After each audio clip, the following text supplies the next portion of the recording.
Hi everyone, it's Kerry back with you today. I've been making these cute little butterfly charms recently and I really enjoyed putting them together.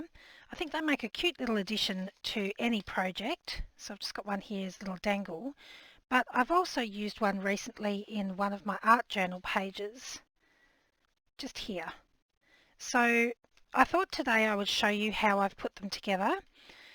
Now I've created mine using a chipboard kit that we sell in our shop, but I'm also going to show you how you can create something very similar using a few punches and some items that you might already have in your craft room. So let's get started. So if you're making your charms using the kit, you'll have the two chipboard sheets, which is a front and a back. You'll have the sheet of butterfly images.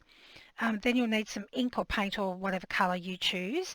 If you're making them at home using items that you already have, you'll need some medium to heavy weight white cardstock. And then ideally you'd like a little butterfly punch, but if you don't have a butterfly punch, you could use another small element, so even if it was just a circle or whatever. And then you'll also need a larger punch that is bigger than the small punch that you're going to use. And then again you'll need your inks or paints or whatever you're going to use to colour the card. So if you're working with the chipboard kit, you want to work on the front of this panel, and then you actually want to work on the back side of the second panel so that when we layer our chipboard pieces together, the fronts and the backs coordinate with each other. So I'm going to apply colour to the front and the back, and then I'm also going to apply some colour. This is just a medium to heavy weight white cardstock. I think it's about a 200 GSM, but I'm not 100% sure. And I'm just going to be using some Distress Oxide.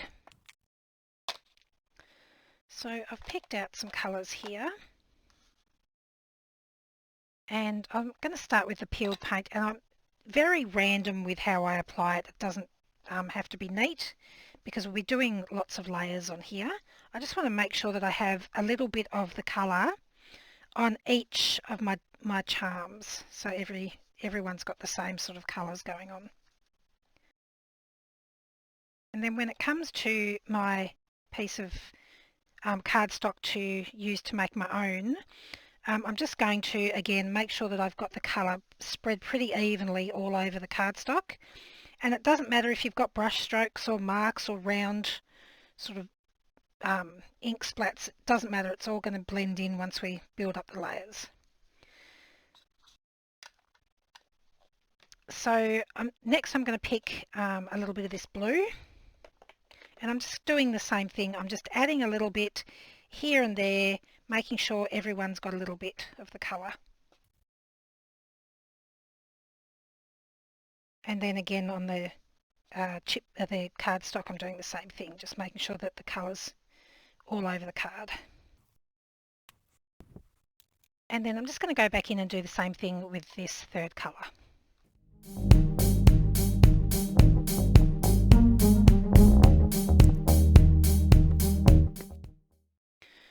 So now I'm going to take this Peacock Feathers Distress Oxide, and this is quite a dry ink pad, and I'm just going to run my ink pad over the top of my chipboard, just letting the weight of the pad put a little bit of colour down here and there, making sure everyone's got a little bit.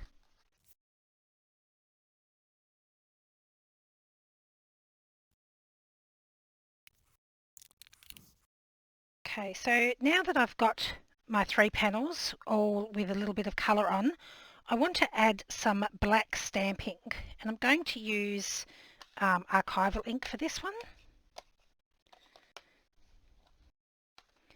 And I've picked a stamp. I actually don't know where this came from. I think it might have come from a garage sale box or something that I bought. But I really like this sort of stamp because it's got text and numbers in both directions. It's got some lines and just a lot of variation in a small space, so that when I stamp it onto my charms, even though each one is using the same stamp, they all look like they're a little bit different, but they all still coordinate and look like they're part of the same set. And I just randomly stamp that over until I've covered all the spaces on the charms.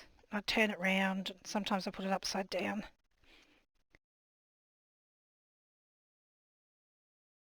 So I've sort of covered all of those there, and then I'm just going to do the same for these two as well.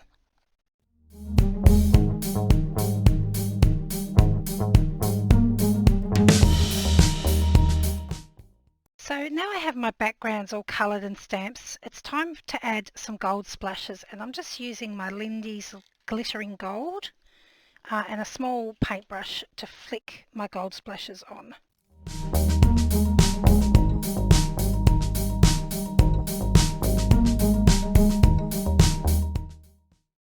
And I'm just going to dry that off now. Okay, so my inks are all nice and dry now. I'll just move these two out the way for the moment, and I'm going to bring in my little printed sheet of butterflies.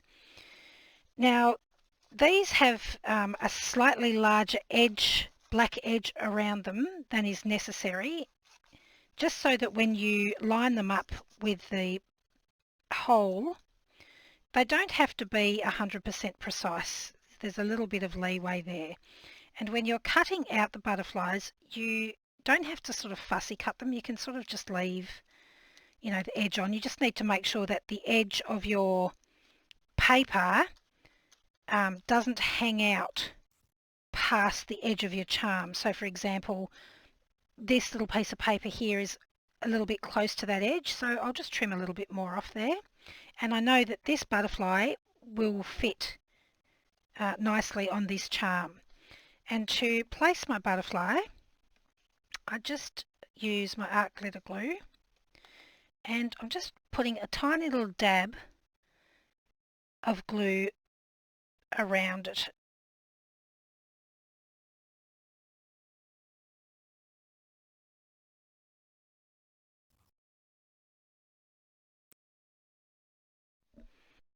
Then I just layer my chipboard over the top of my butterfly so that it's placed correctly in the hole there. And I'll just do that for each one of these little printed butterflies.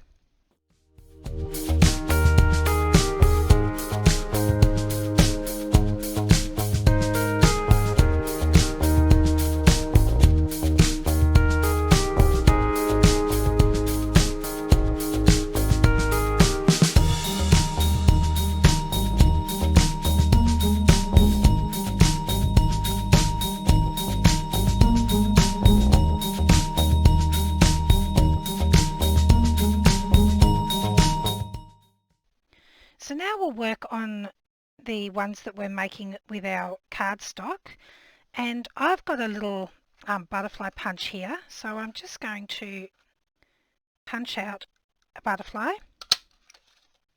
and then I'm just going to make sure that that's going to fit in my circle. Yes, it does. And then what I have here are just some other butterflies that I printed out. Now these obviously aren't the same size as that one, but it won't matter for this project. So I'm just going to take one of the butterflies, and then I can line it up, and I can see that there's a couple of small bits of white, not sure if you'll be able to see that, showing on the bottom of my butterfly's tail. So I'm just going to take a little pen, I've just got a micron pen here, and I'm just going to colour in around the bottom of his tail black, and then you won't see that when you punch him out. You won't see that he's not the right size butterfly for this project. So then I will punch out my circle with my butterfly in. Now I'm going to have him a little bit more to the bottom so that I can punch a hole in the top. Just like that. So when I lay my shape over the top, you can see that that little butterfly fits in that hole.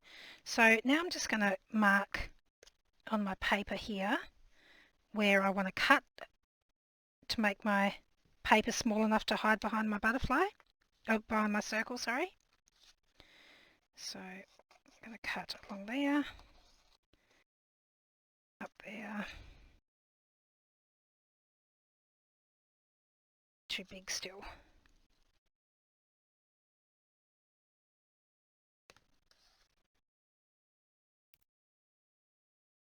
There we go. So that's going to fit in there nicely. So I'll just apply a little bit of glue on the edges again. And then I'll lay that over the top. And then let that dry. I'll punch out a second circle for the back.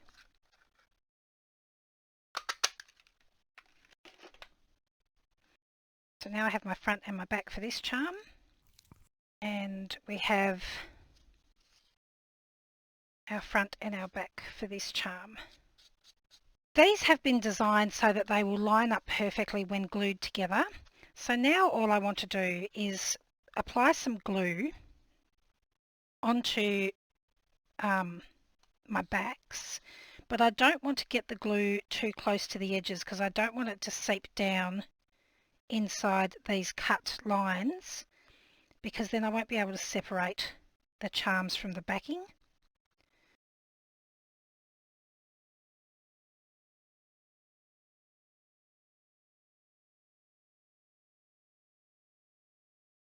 So I go in about 1/2 centimetre all the way around. And then I'm just going to lay this over the top and then make sure that my chipboard is square on top of each other, absolutely matching up, and then press down. While that's drying a little bit, we can do the same thing over here. So I take my front and my back, and I'm just going to glue those together now.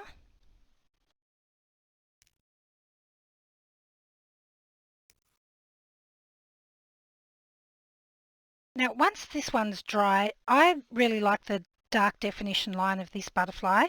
So once this is 100% dry, you can go round with a fine marker and use the edge of that cardstock as like a barrier, and you can give the butterfly a bit more detail. This glue's not quite dry, so my pen is struggling a little bit.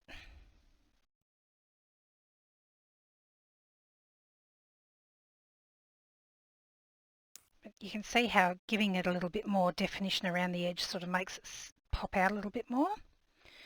So now that these ones are dry, they simply pop out of this chipboard housing. Just apply a little bit of pressure to get them out.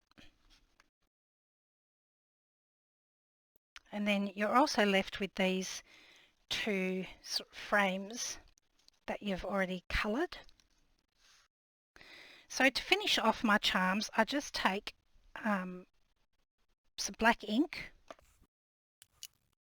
and I just go around the edges of my charms.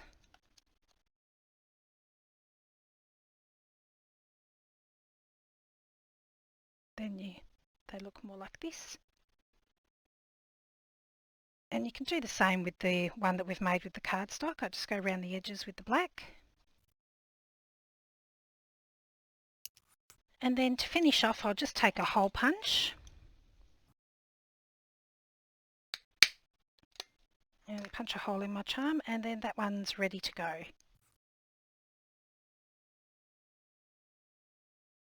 So I just love how quick and easy these are to make, and I like these frames that are left over after the fact. I made some earlier, and with one of the frames I just took some of our children's wrapping paper and cut out the images and popped them in here so they're like little photo frames. But I think that'll make a cute little addition to my journal as well. So I hope you enjoyed that and found that easy enough to follow along with. I'll leave links in the description box below to the chipboard kits in the shop. Thanks so much for joining me today. I'll see you again next time. Bye!